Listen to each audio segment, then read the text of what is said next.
Hello everyone, હું વંદના. મારી YouTube ચેનલમાં આપ સર્વેનું હાર્દિક સ્વાગત છે. તો આપણે આગળના લેક્ચરમાં જોયું કે કાર્બન જે ઇલેક્ટ્રોનની ભાગીદારી દ્વારા અનેક સંયોજનો બનાવે છે, જે આપણા રોજિંદા જીવનમાં ખૂબ જ ઉપયોગી બને છે. ત્યારબાદ આપણે જોયું કે ક્રિયાશીલ સમૂહ કે જે પરમાણુ અથવા તો પરમાણુના સમૂહ પર આધાર રાખે છે. આ પરમાણુ અથવા તો પરમાણુના સમૂહ કે જે ખાસ ગુણધર્મ ધરાવે છે. આ ગુણધર્મો આપણને અને રસાયણ વિજ્ઞાનમાં ખૂબ જ ઉપયોગી બને છે. હવે આજનો ટોપિક છે કાર્બનિક સંયોજનોના નામકરણ.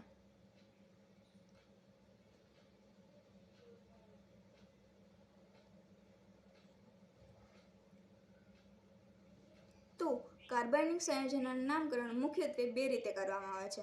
એક તો સામાન્ય નામકરણ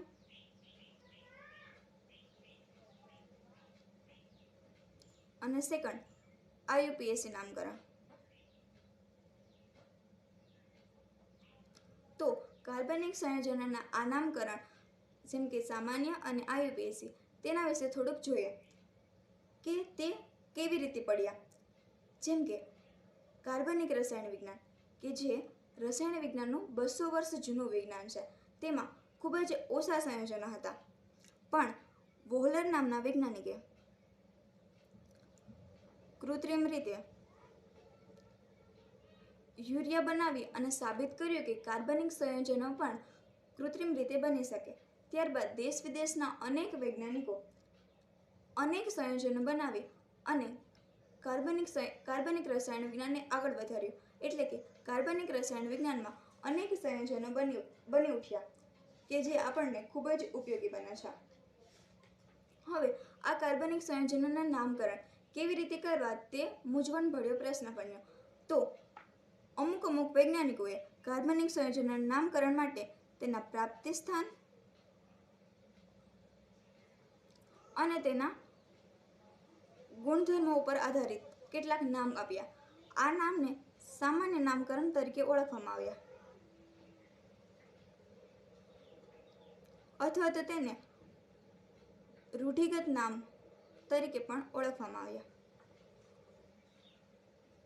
હવે આ રૂઢિગત નામ કેવી રીતે પડ્યા તે આપણે એક્ઝામ્પલ દ્વારા સમજીએ. જેમ કે ફોર્મિક એસિડ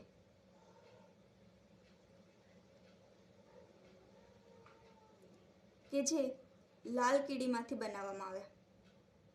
લાલ કીડી કે જેને લેટિન ભાષામાં ફોર્મિકા તરીકે ઓળખવામાં આવે. તેવી જ રીતે આપણે કોર્પ્રિક એસિડ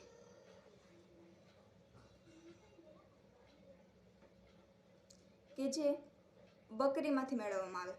બકરી કે જેને લેટિનમાં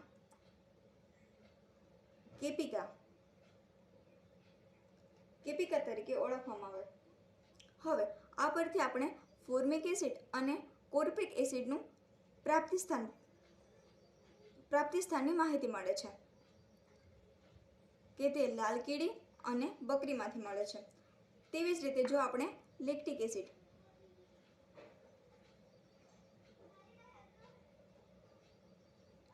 કે જે ખાટા ફળોમાંથી મળે છે. હવે તે પ્રમાણે લેક્ટિક એસિડના ગુણધર્મ નક્કી થાય છે કે તે સ્વભાવે ખાટા હશે. હવે આપણે અમુક સંયોજનો જોઈએ અને તેના સામાન્ય નામ જોઈએ. જેમ કે CHOH જેને સામાન્ય રીતે આલ્ડીહાઇડ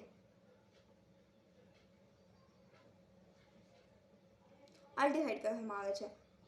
સેકન્ડ CH3COCH3 કે જેને સામાન્ય રીતે એસિટોન કહેવામાં આવે છે.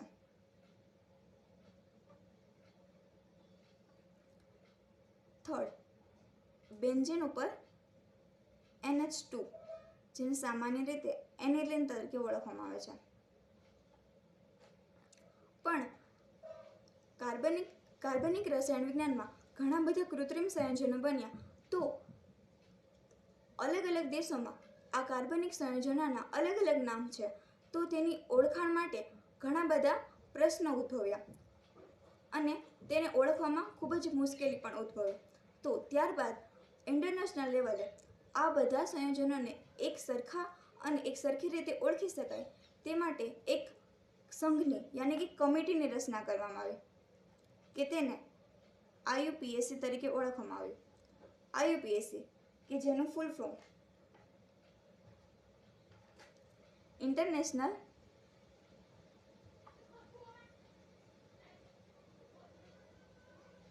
યુનિયન ઓફ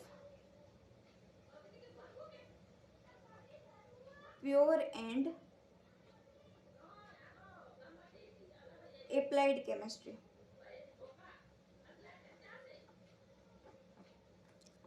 IUPAC કે જેના દ્વારા કાર્બનિક સંયોજનોના બંધારણને ઓળખી અને તેનું નામકરણ કરવામાં આવ્યું। આ નામકરણ કે જે ઓલ ઇન્ડિયામાં અથવા તો બધા જ જગ્યાએ એક સરખું હોય છે અને તેથી તેને ઓળખાણ કરવામાં ખૂબ જ સરળતા થઈ।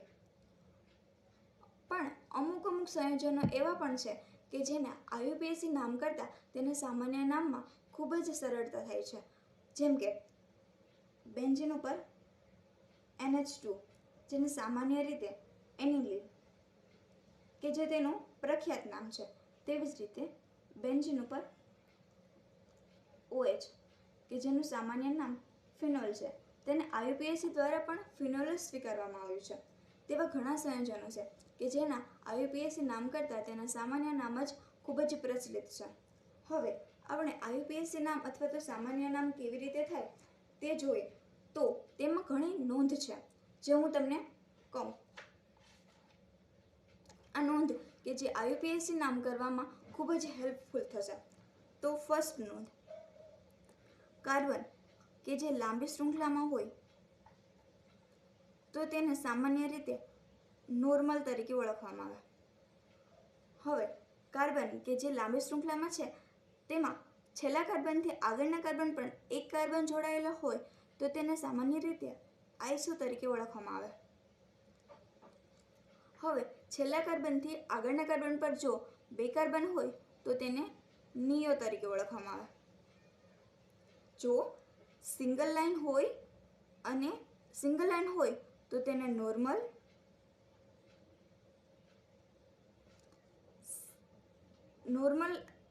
અને નોર્મલમાં પણ છેલ્લા કાર્બનથી આગળના કાર્બન પર એક કાર્બન હોય તો તેને સામાન્ય રીતે આઇસો, અને નોર્મલમાં છેલ્લા કાર્બનથી આગળના કાર્બન પર જો બે કાર્બન હોય તો તેને નિયો તરીકે ઓળખવામાં આવે। હવે સેકન્ડ નોંધ, જો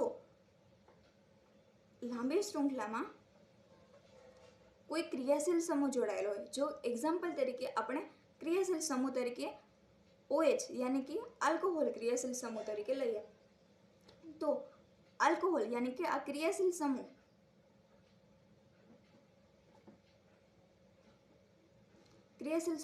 જે કાર્બન સાથે જોડાયેલો હોય તે કાર્બન બીજા એક કાર્બન સાથે જોડાયેલો હોય તો તેને સામાન્ય રીતે પ્રાથમિક કાર્બન કહેવાય અને આખા સંયોજનને પ્રાથમિક સંયોજન તરીકે ઓળખવામાં આવે છે। તેવી જ રીતે જો ક્રિયાશીલ સમૂહ જે કાર્બન સાથે જોડાયેલો તે કાર્બન બીજા બે કાર્બન સાથે જોડાયેલો હોય, યાની કે આ એક કાર્બન અને આ બે કાર્બન સાથે જોડાયેલો હોય તો તેને સામાન્ય રીતે દ્વિતીયક યાની કે દ્વિતીયક કાર્બન કહે છે અને આ સંયોજનને દ્વિતીયક સંયોજન કહેવાય છે। તેવી જ રીતે કાર્બન કે જેની સાથે ક્રિયાશીલ સમૂહ જોડાયેલો હોય તે કાર્બન બીજા ત્રણ કાર્બન સાથે જોડાયેલો હોય, 1, 2 અને 3, તો તેને સામાન્ય રીતે તૃતીયક